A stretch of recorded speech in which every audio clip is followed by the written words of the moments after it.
저한테 붙여진 별명이 몇 개가 있는데 그 중에 하나가 뭐였냐면 마이너스의 손입니다. 무슨 뜻인지 아시나요? 마이너스의 손입니다. 멀쩡하던 게 제가 손만 대면 망가집니다. 그리고 제가 막 뭘 하려고 막 노력을 했는데 남한테 가면 아무 일도 없듯이 그냥 딱 돼요. 누군가는 만지면 돈이 된다는 미다스의 손이 있는가 하면, 황금으로 만드는 손이 있는가 하면, 저는 손만 대면 안 되는 그런 마이너스의 손이 제 별명이 있었습니다. 근데 저만 그런 건 아니겠죠? 성도님들도 그런 분들 계신 줄도 아는데, 그런데 저와 비슷한 분들의 이야기를 한번 들으면서 그분들과 저의 공통점을 한번 살펴보았습니다. 그걸 좀 제대로 살펴보면 바로 이런 겁니다. 기계가, 그러니까 제가 만지고자 하는 그 기계가 어떻게 돌아가는지에 대한 관심이 전혀 없는 겁니다. 당연한 거 아니야? 그거 당연히 돌아가는 거 아니야? 그래서 만졌더니 그냥 고장이 나는 거예요. 얘가 어떻게 돌아가는지를 모르니까요. 그리고 또 하나 공통점이 하나 있는데, 이 기계가 우리가 샀을 때 항상 기계에 같이 들어있는 사용 설명서에 대해서도 관심이 하나도 없다는 겁니다. 물론 그것이 다일 수는 없겠으나 이 사용 설명서라는 종이는 우리의 생각보다 훨씬 더 중요한 종이입니다. 우리가 무슨 물건을 사면 그 박스 안에 반드시 동봉해 있는 문서 중에 하나입니다. 사용 설명서. 모델 이름 써 있고 사진 있고 이 모델의 사용 설명서입니다. 사용 설명서는 품질 보증서와도 같습니다. 그리고 그 안에 아주 중요한 내용들이 적혀 있습니다. 이 물건이 무슨 물건인지 딱 적어 놨습니다. 그리고 이 제품을 어떻게 사용해야 되는지도 적어 놓습니다. 더 중요한 건 이 제품이 만약에 잘못되었을 때 어떻게 해야 하는지를 보여주는 게 바로 사용 설명서입니다. 이 물건이 고장나면 어떻게 해야 할지를 사용 설명서에 그대로 대부분 다 적어 놨습니다. 그래서 그 물건의 사용의 방법이 그대로 이 사용 설명서에 적혀 있습니다. 그게 종이가 됐든, 요새는 보면 종이가 아니라 그냥 이제 파일, 문서 파일이나 역시 PDF 같은 파일로 인터넷에 있습니다. 여러 가지 형태로 분명히 있어요. 사용 설명서입니다. 우리에게 정말로 이 사용 설명서가 정말로 중요합니다. 이 사용 설명서만 제대로 읽어도 우리는 이 물건을 제대로 쓸 수 있습니다. 어디다 써야 되는지, 이렇게 쓰면 안 되는지, 이렇게 하면 안 되는 건지, 만약 이렇게 안 될 때는 이렇게 해야 된다는지, 그것에 관한 이야기입니다. 그래서 흔히 말하는 AS, 애프터 서비스의 대부분은 어디 낡아서 고장난 게 아니면 이 사용 설명서만 제대로 읽으면 웬만한 건 다 고칠 수 있습니다. 어디가 잘못된 건지, 뭐가 안 될 때 우리는 사용 설명서만이라도 다시 한번 보면 여기서 뭐가 필요하다라는 걸 그렇게 볼 수 있게끔 그렇게 쓰여져 있는 문서가 사용 설명서입니다. 이 세상도 우리의 인생도 이러한 사용 설명서가 있습니다.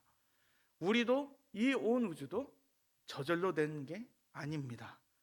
분명히 만들어졌습니다. 그래서 우리에게도 이 세상을 만드신 분의 사용 설명서가 있습니다. 우리가 바로 우리 눈앞에 있는 이 성경이 이 세상과 우리 인생의 사용 설명서와 같은 문서입니다. 창세기 1장에서부터 요한계시록 22장에 이르는 1189장의 그 모든 이야기가 온 세상과 인생의 시작과 무엇이 잘못되며, 근데 이 무엇이 잘못됐는데 이것이 어떻게 돼야 하는지를 그대로 알려주는, 그래서 다시 한번 새롭게 될 일까지 미리 알려주는 바로 진정한 회복을 이야기하는 인생과 이 온 우주의 사용 설명서라고 할 수 있겠습니다. 그런데 그 중에서도 특별히 오늘 본문인 시편 8편은 사람에 관한 아주 중요한 이야기를 하고 있습니다. 오늘의 시편은 가장 사랑받는 시편 중에 하나면서도 하나님과 우리의 관계를 여실하게 드러나고 있는 시편이기 때문입니다. 아까의 설명서처럼 이렇게 하면 안 된다, 이렇게 하면 할 수 없다, 이렇게 되면 고장 난다라고 얘기하는 것처럼 우리 인생의 목적에서 하나님과 우리가 정말로 떼려야 뗄 수 없는 관계라는 것을 보여주면서 오늘 본문에 진짜 인생은 이렇게 살아야 한다, 인생이라면 이렇게 살아야 한다라는 것을 사용 설명서가 나오기 때문입니다. 그런 이야기를 우리가 오늘 한번 살펴봤으면 좋겠습니다. 시편 8편은 이전까지 우리가 살펴보았던 3절에서 7절까지 7편과는 사뭇 다른 시편입니다. 3편에서부터 7편까지의 대부분의 내용은 이렇게 시작을 합니다. 이전의 5편의 시편들은 하나같이 하나님을 찾는 인생들의 간구가 있습니다. 하나님 들어주십시오. 하나님 살려주십시오. 하나님 악인의 손에서 우리를 건져 주시옵소서. 이렇게 하나님을 찾는 인생들의 간구가 그 모든 시편들에 절절하게 녹아져 있는데, 오늘의 시편은 1절부터 그런 이야기가 나오지 않고 제일 먼저 하나님을 찬양하는 것부터 시작합니다. 1절에서 처음에 나오는 여호와 우리 주여라는 표현은 다른 시편에도 등장하지 않는 유일하게 150편의 시편 중에 딱 한 번 나오는 표현입니다. 그래서 시편 8편은 마치 이런 거예요. 처음부터 오케스트라 주의자가 크게 한번 손을 지은 다음에 모든 악기가 꽝 하고 소리를 내면서 시작하는 음악처럼 이 시편의 처음 시작은 여호와 우리 주여, 이렇게 고백하며 나아가는 겁니다. 그게 뭘까요? 하나님이 나의 주인이 되신다는 표현입니다. 그분의 이름이, 그분의 온 존재가 온 땅에 가득합니다. 하나님, 나의 주인이신 하나님, 이 세계가, 온 우주가 하나님의 이름으로 가득합니다. 이 찬양함으로 모든 사람들이 그렇게 외치며 이 시편이 시작됩니다. 여기서 아름다운이라는 번역하고 있는 이 단어가 무엇이냐면 강력함, 놀라움, 찬란함으로는 뜻도 가지고 있는 단어입니다. 그러니까 시편의 저자는 우리 하나님이 이 세상을 그냥 두시는 게 아니라 이 세상은 무엇이냐면 이 땅에서 아주 강력하고 찬란한 하나님의 통치가 펼쳐지고 계시고 그 하나님이 바로 우리의 주인이시다라는 것을 선언하면서 시작되는 겁니다. 여기서 바로 시작됩니다. 우리의 인생의 사용 설명서에서 가장 필요한 건 무엇일까요? 하나님입니다. 그리고 그 하나님과의 관계입니다. 우리는 하나님을 필요로 합니다. 우리는 정말로 하나님이 필요로 한다는 사실입니다. 반대가 아닙니다. 하나님이 우리를 필요로 하신 게 아니라 우리가 하나님을 필요로 합니다. 하나님이 없이는 절대로 우리가 살아갈 수 없는 존재라는 것을 우리 먼저 고백해야 합니다.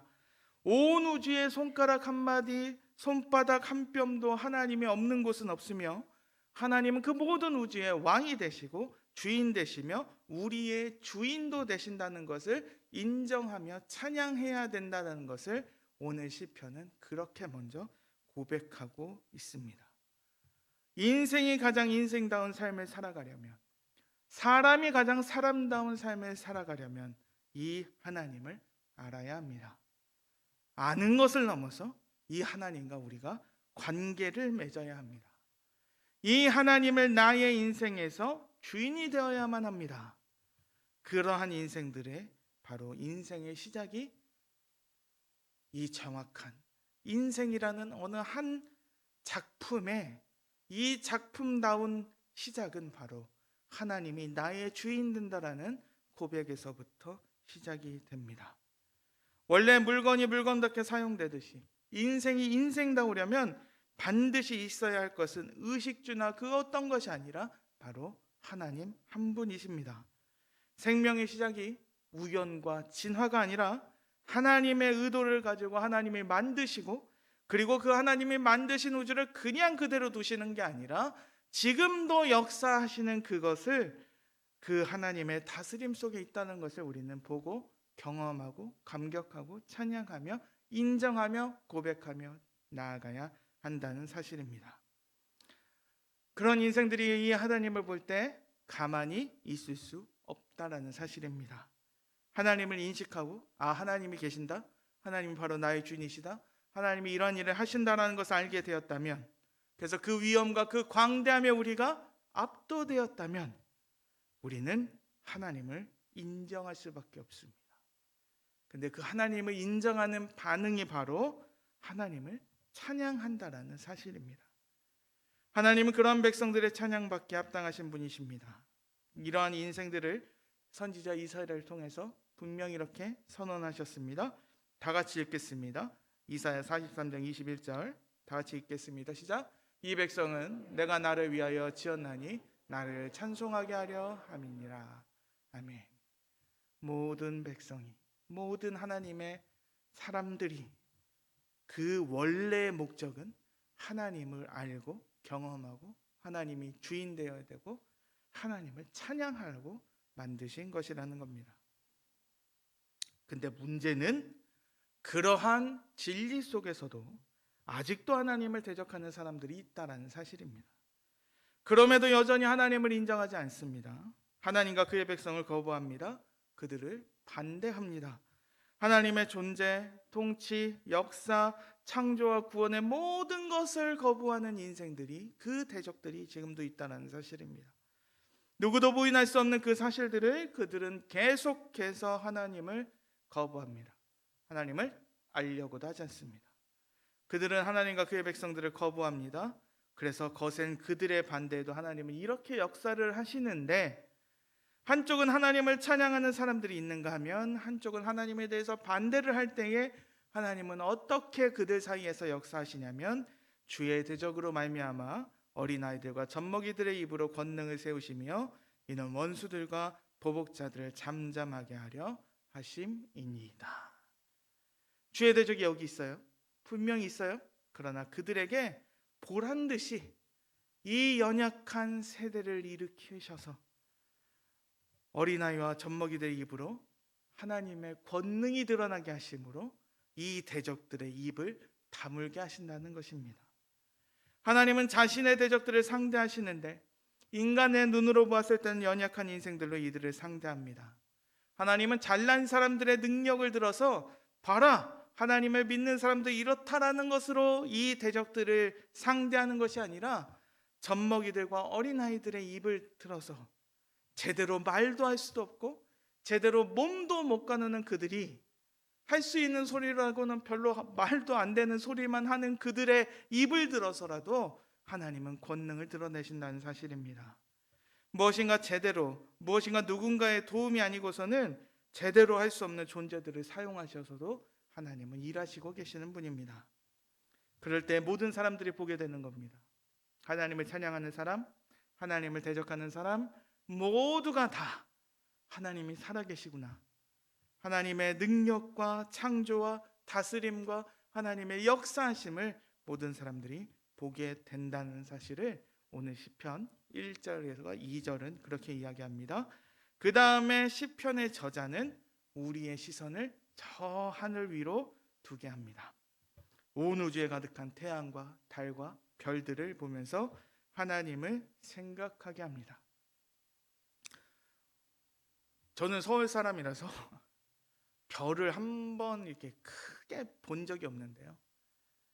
근데 제가 아는 분이 어디 이제 해외를 나가셔서 하늘을 보는데 정말로 하늘이, 별들이 정말 쏟아질 것 같다라는 느낌이 든다는 거예요. 근데 그 우주를 생각해 보십시오. 우리의 생각보다, 우리의 바라는 것보다, 우리가 지금 눈으로 보고 있는 것보다도 훨씬 더 큰 우주가 있습니다. 우리는 태양계만 있는 게 아니라 태양계를 넘어서 우리 은하가 있고, 우리 은하와 같은 수천 개의 은하가 있고, 이것을 넘어서 또 다른 우주가 있고, 우주가 계속해서 늘어나고 있는 그 우주를 한 치의 오차도 없이 수많은 별들이 있습니다. 태양과 달과 별들이 우리 눈에 그렇게 보이고 있습니다. 근데 어떡할까요? 그들이 가만히 있는 게 아니라 각자의 움직임을 통해서 돌아다니고 있습니다. 그들은 움직이고 있고 빛을 내며 우리는 와! 라는 소리를 드러낼 수밖에 없습니다.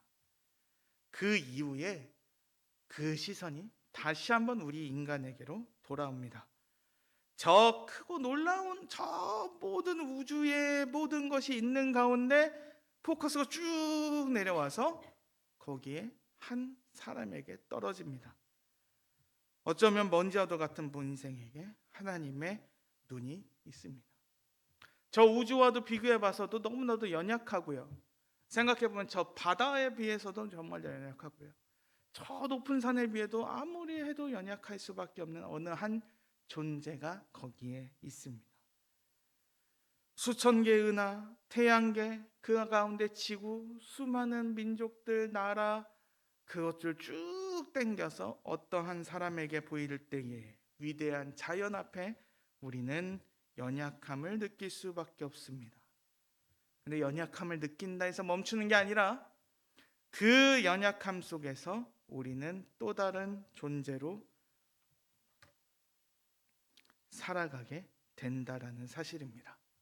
하나님이 그들을 보셨다는 겁니다. 창세기 노아의 가족들에게 행하신 그 일이 그 수많은 우주와 그 수많은 생명과 그 수많은 자연환경, 그 위험의 자연환경 속에서 한 연약한 인생을 보셨다는 겁니다. 여기서 보셨다는 것을 우리가 한번 살펴봤으면 좋겠습니다. 창세기 8장 1절입니다. 우리 다 같이 한 목소리를 읽어보겠습니다. 하나님이 노아와 그와 함께 방주에 있는 모든 들짐승과 가축을 기억하사 하나님이 바람을 땅 위에 불게 하심에 물이 줄어들었고, 여기서 하나님이 우리를 기억하셨다, 그리고 그들을 돌보셨다라는 표현이 나옵니다. 하나님이 우리를 생각하셨다는 겁니다. 여기에 계신 한 분 한 분 한 사람을 하나님이 잊지 않으시고 하나님이 그분 한 사람 한 사람 한 사람을 찾아오셔서 그분에게 분명히 역사를 하셨으며 우리를 생각하시고 돌보셨다라는 겁니다. 여기서 돌보셨다라는 표현이 다시 한번 등장하는데, 위험 가운데 도움이 필요한 사람을 도우셨다라는 표현으로 돌보셨다라는 이야기가 쓰여졌습니다. 오늘 우리가 다시 한번 그 이야기를 한번 살펴볼 텐데요.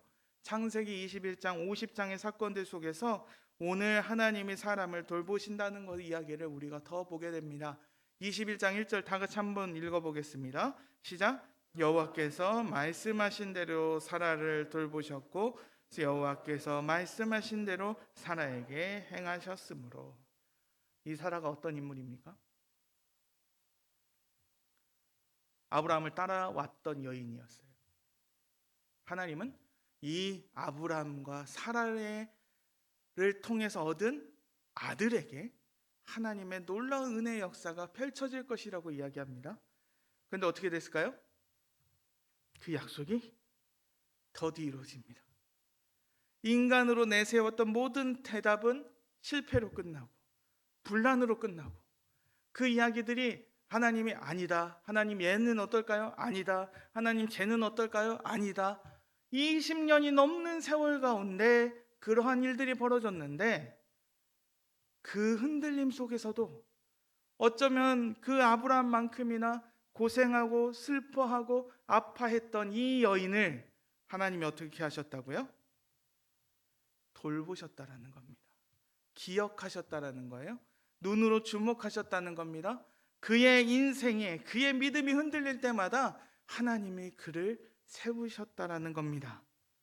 그리고 그와 함께 믿음 안에서 살던 사라를 하나님이 돌보심으로 이 은혜의 역사가 흘러가게끔 하셨다는 거예요. 이와 함께 창세기 요셉의 이야기가 또한 이러한 하나님의 돌보심의 이야기를 한 번 더 보게 합니다. 창세기 50장 24절 우리 다 같이 한번 읽어보겠습니다.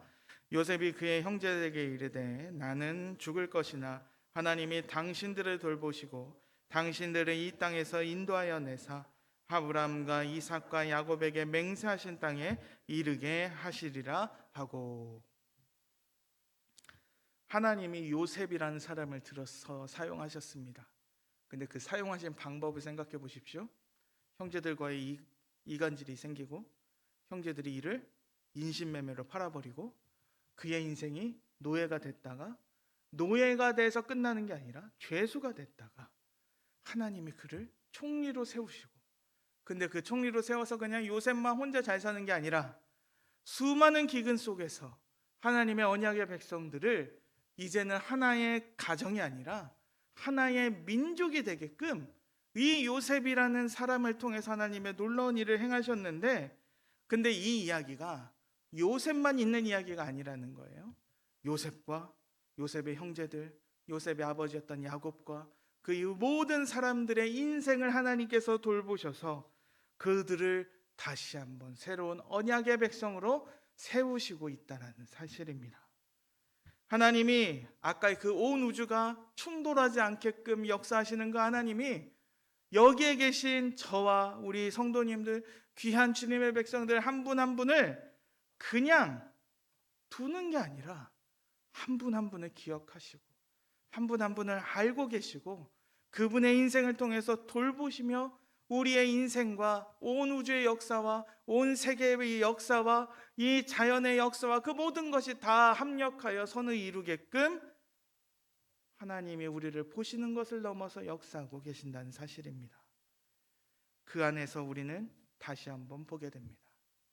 우리는 하나님의 필요로 합니다. 연약한 인간을 돌보시는 유일한 자리가 주어졌다는 사실입니다. 하나님이 세운 존재들로 우리는 그렇게 살아가야 한다는 사실입니다. 그러니까 인간의 사용 설명서를 보면 하나님을 찬양하라고 만드셨고, 그리고 하나님이 그를 돌보시는 존재로만 그들이 세워져야 하며, 하나님이 우리를 만드신 존재라는 것을 우리는 기억해야 합니다. 우리의 존재가 바로 여기서 등장합니다. 창세기 1장 26절, 다시는 9절이지만 다 같이 읽겠습니다. 하나님이 이르시되 우리의 형상을 따라 우리의 모양대로 우리가 사람을 만들고 그들로 바다의 물고기와 하늘의 새와 가축과 온 땅과 땅에 기는 모든 것을 다스리게 하자 하시고, 분명히 하나님이 우리를 만드셨습니다.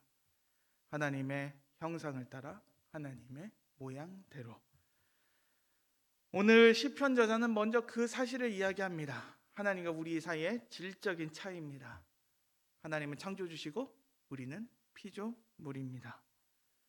우리는 그 안에서, 근데 하나님이 이 차이만 그냥 그대로 두신 게 아니라 오늘의 시편은 우리에게 뭐라고 말씀하시나요? 하나님의 놀라운 일을 행하셨는데 영화와 존귀의 관을 씌우셨다라고 얘기합니다. 피조물이지만 피조물에서 멈추는 게 아니라 이 피조물 가운데 우리를 택하셔서 그 가운데 우리에게 영광의 관을 씌우셨습니다. 관을 씌운다는 것은 왕이 그를 세운다는 뜻입니다. 왕이 그의 아래나 백성에게 자신의 권위를 나누어 주는 것과도 같은 겁니다. 그 권위가 어디에 등장합니까? 주의 손으로 만드신 것을 다스리게 하시고 만물을 그의 발 아래 두셨다라는 오늘의 6절의 고백이 그 이야기를 하고 있습니다. 온 우주에 하나님의 영광과 위엄이 가득합니다. 그것을 온 우주의 광대함과 놀라움으로 우리는 찬양하며 하나님이 살아계심을 기억하며 찬양합니다.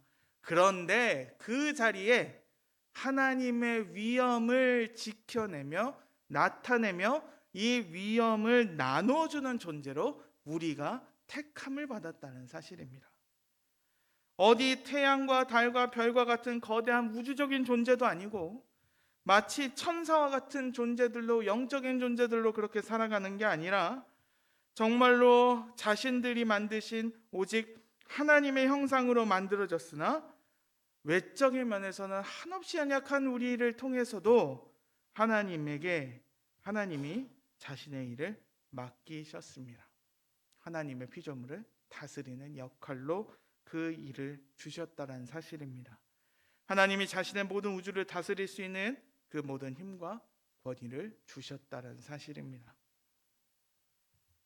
그 다스림의 통치가 있는 만물을 한번 살펴보십시오. 모든 우주의 것들과 더 들어가서는 가축들, 야생의 동물들, 새, 물고기, 바다의 짐승들, 그 모두 다입니다. 이런 것들보다 사람은 제일 나중에 창조되어졌지만 오직 하나님의 형상으로만 만들어진 인간만이 하나님이 주신 권위를 가지고 그들을 다스리게 됩니다. 그게 우리의 존재요, 우리의 능력이 다 주님을 주신 것을 가지고, 주님이 주신 권위를 가지고 살아가는 존재들이라는 사실입니다. 제가 이제 어린 영혼들을 섬기면서 이 부분에 관해서 그렇게 많이 설명을 했어요.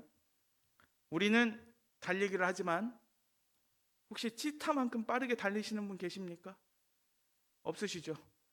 돌고래만큼 더 수영 잘하시는 분 계세요?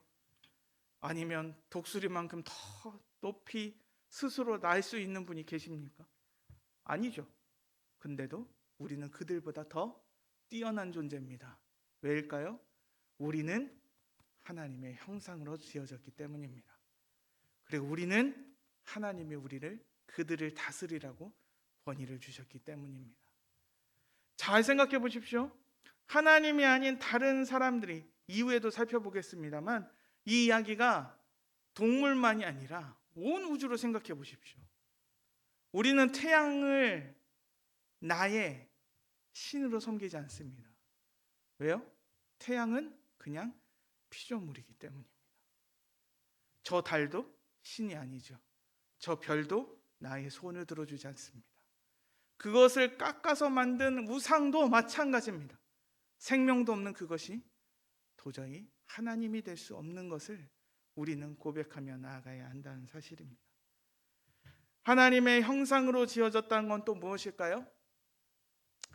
우리는 또 하나님의 형상, 하나님의 모양으로 지어졌다는 건 사람들이 이렇게 얘기합니다. 그럼 하나님도 눈 2개, 코 하나, 귀 2개, 입 하나 이렇게 생겼을까요?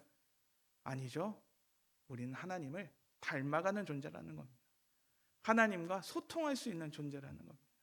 하나님과 교제할 수 있는 존재고 하나님을 닮아갈 수 있는 존재로 우리는 만들어졌다는 거고 하나님이 그런 우리를 그의 자리에 세우셨다는 사실입니다. 그들의 하는 마지막이 뭘까요? 그래서 온 우주보다 연약한 우리를, 그러나 하나님의 권위로 세우신 우리를 결국 이 시편의 처음서부터 마지막은 하나님을 찬양하며 끝나는 겁니다.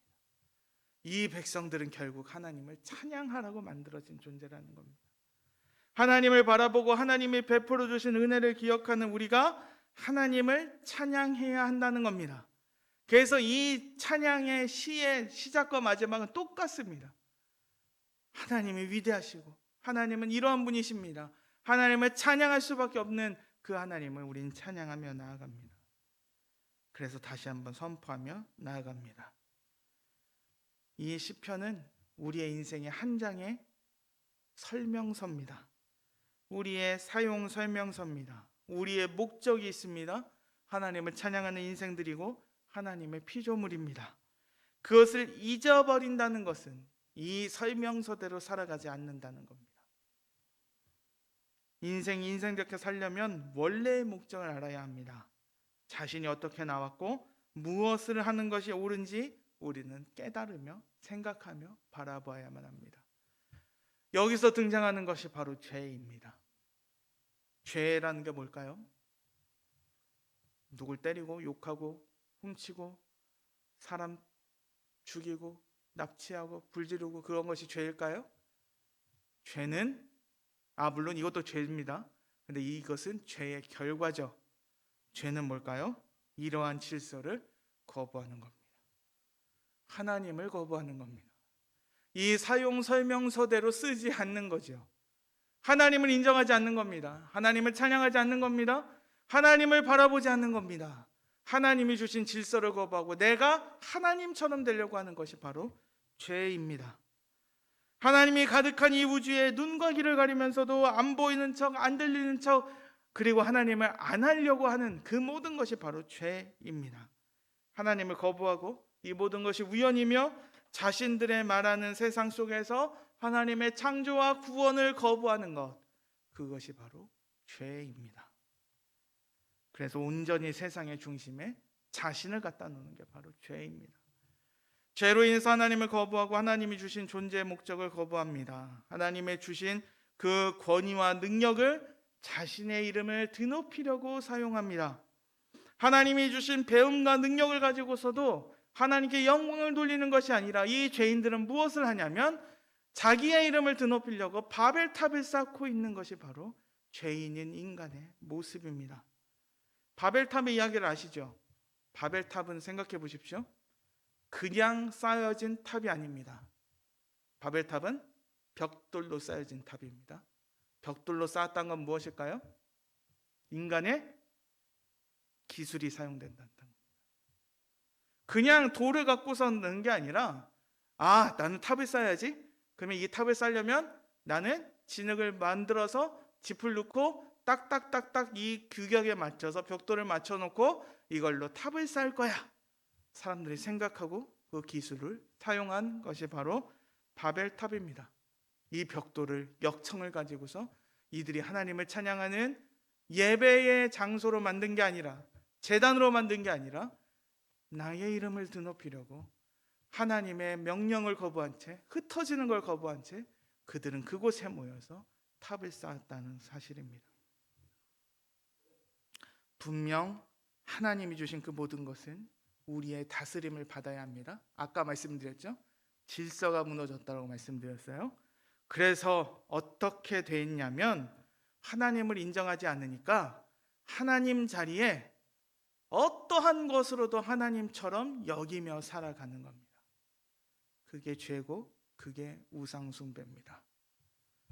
태양을 신으로 섬기고 달을 여신으로 섬기고 별을 보며 내 인생을 맞추려고 하고 저 동물을 보면서 신상을 깎아 그 능력으로 내 인생을 맞추려고 하는 그런 죄들이 있습니다.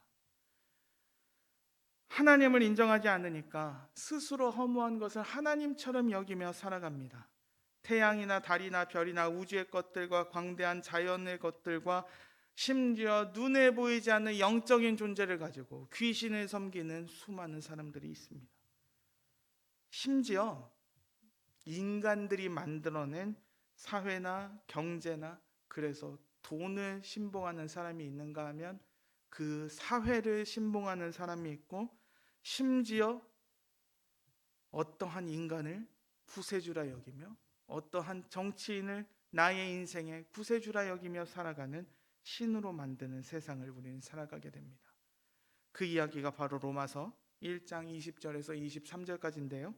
다 같이 한 목소리로 읽어보겠습니다. 장세로부터 그의 보이지 아니하는 것들 곧 그의 영원하신 능력과 신성이 그가 만드신 만물에 분명히 보여 알려졌느니 그러므로 그들이 핑계하지 못할지니라. 하나님을 알되 하나님을 영화롭게도 아니하며 감사하지도 아니하고 오히려 그 생각이 허망하여지며 미련한 마음이 어두워졌나니 스스로 하나 어리석게 되어 썩어지지 아니하는 하나님의 영광을 썩어질 사람과 새와 짐승과 기어다니는 동물 모양의 우상으로 바꾸었느니라. 아멘. 그게 지금 이 사형 설명서대로 살아가지 않는 인간들의 모습입니다. 그렇게 우리는 다시 돌아가야 합니다. 모든 죄악이 하나님을 찬양하지 않고 인정하지 않는 것에부터 시작됩니다. 그로 인한 결과는 약간의 무엇이 조금 부족한 문제가 아니라 영원한 운명을 건 문제로 더 드러나게 됩니다. 인생이 인생다우려면 사람이 사람다운 삶을 살려면 이 말씀에 귀를 기울여야만 합니다. 이 하나님께로 돌아와야 합니다. 지금 내가 이 이야기를 듣게 된다면 하나님께로 나의 인생을 돌려야만 합니다. 하나님이 그래서 은혜를 주시기에 아까처럼 우리를 돌보시고 우리를 기억하시고 우리를 보시고 계시기에 이 말씀이 듣게 하시고 이 말씀을 보게 하시고 이 말씀을 더 경험하게 하셨다라면 우리는 다시 한번 하나님을 향해 지금에 있는 것에서 일어나 하나님을 향해 나아가야 합니다. 이 하나님의 은혜가 주어졌을 때에 볼 수 있을 때에 들릴 수 있을 때에 그때에 우리는 응답해야 합니다. 그러한 은혜가 이제부터 시작될 잃어버린 영혼을 찾는 이 일에서도 계속되길 소망합니다. 그런 일들이 우리를 통해서 계속해서 우리에게 맡겨진 영혼들에게 계속해서 그렇게 되길 갈망해야 합니다. 우리의 기도와 우리의 능력이 이 모든 일을 위해서 우리가 기도하며 소망하며 나아가야 한다는 사실입니다. 그렇게 우리의 모든 것이 하나님을 인정하고 찬양하는 가운데 우리를 잊지 아니하시고 우리를 지키시고 우리를 세우시는 그 은혜를 우리가 또 기억하시면서 더욱 누리시는 우리 귀한 성도님들과 제가 되었으면 좋겠습니다. 그러므로 우리 교회가 이 하나님을 찬양하는 그곳에 하나님께 영광 돌리는 그 모든 일에 우리가 사용되어지길 원하고 기도하길 원하고 우리가 쓰임받길 우리가 소망하며 나아가시는 우리 귀한 성도님들과 제가 되었으면 좋겠습니다.